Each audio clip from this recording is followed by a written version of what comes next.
Watch this video to learn the most essential success metrics to measure the results of your MVP. Evaluate your minimum viable product based on data, not on your gut feeling.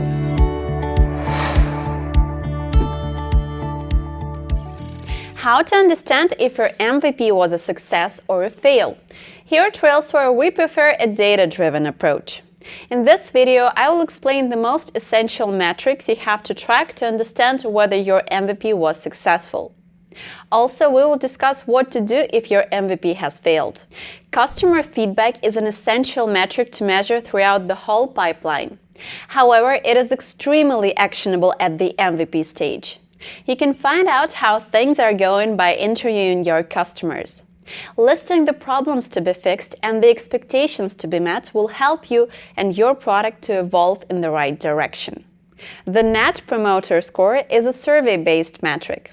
This means that you can ask your users directly whether your MVP is good or not. Traditionally, it is like, will you recommend it to others? Or how would you rate your experience? And so on. The score scale is from 0 to 10, where two categories of users can be defined: detractors, rated from 0 to 6, and promoters, from 9 to 10. The Net Promoter Score is the difference between the percentage of promoters and detractors. Your MVP's Net Promoter Score can be deemed successful if it is above 0. And the greater score you obtain, the better. Activation is about how good the first user experience is. If the number of sign-ups is growing, that means that your product is doing well. New customers will bring not only the revenue, but also the user stories to improve your startup. Meanwhile, if new users do not come, you have to find out the reason. This can be either a poor UX or a problem with your marketing campaigns. The notion of active users differ depending on the product. Usually, product owners are interested in monthly active users. For example, at Mailtrap, it is recognized according to the number of emails sent per month.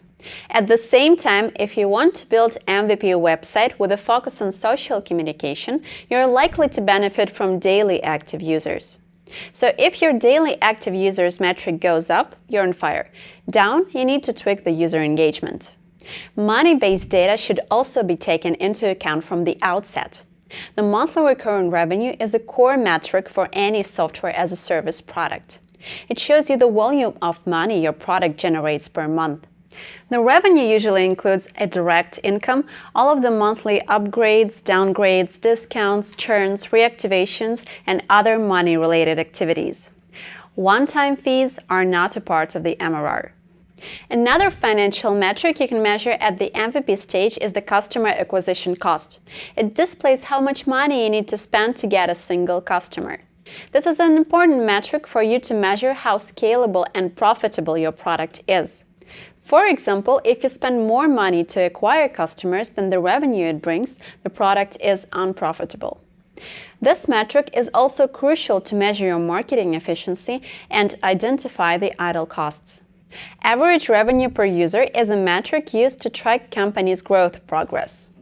With this metric, you can understand how much revenue you can get from each single customer and make necessary tweaks. As a rule, you need to divide the total revenue by the total number of users to calculate the metric. What's next? After you have launched your MVP, there are literally two case scenarios. The first one, your MVP is successful. This means that the metrics you measure show a good performance of your product. In this case, you should expect a gradual growth of your customer base, feedback on how you can improve your product, and other signs of raised user engagement. The next steps the product manager can take is the development for no product MVPs or production for one-feature MVPs and mockups. After this, you promote your product at the market. Your second case scenario, MVP is not successful. Most of the startup founders want to build an MVP app that wins out, but only few of them manage to do this. If you have downbeat metrics, this doesn't mean that you have lost. Sometimes you need to pivot and change the course of your idea or business model, and this is possible if you use the minimum viable product at the outset of your project. Railsware runs this YouTube channel to share its best findings and approaches with you. As a product studio, we work with different business aspects, from product development and design to marketing and analytics. Subscribe to our channel and press the bell to get notified on all of the upcoming videos. We encourage you to share your feedback, so ask your questions and leave the comments below. And if you found this video helpful, press like for other enthusiasts to find it easily online.